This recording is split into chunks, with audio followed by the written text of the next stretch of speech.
Still in Taraba State, Governor Agbo Kefas says he has no plans to remove his deputy, who has been on medical leave for 8 months. Speaking in Jalingo, he cautioned politicians against politicizing his deputy's health, saying he's responding to treatment. Again, Walabi Adenisi felt the story.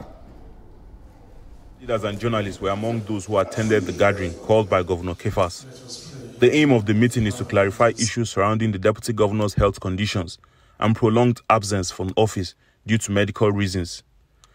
Governor Kefas explains that his decision to retain his deputy is based on both moral principles and constitutional provisions, stressing that calls for his removal are unwarranted.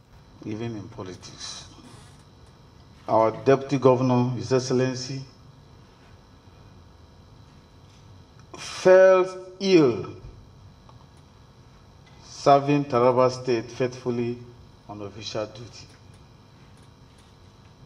This is not political matter. It is a human one. The Constitution gives us laws to follow, and we have done everything required of us under the law.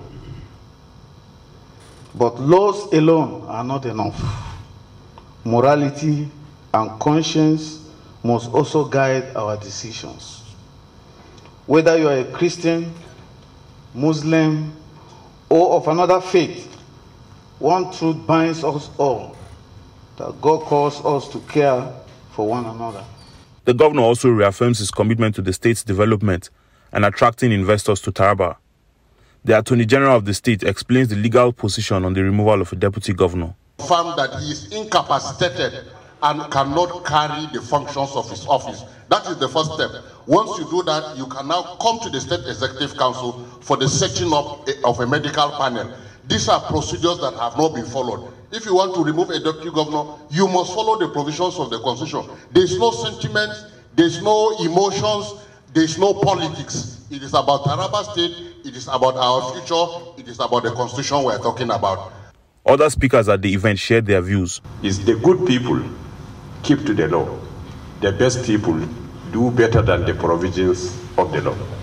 If the law says you do not kill, you make sure you save life.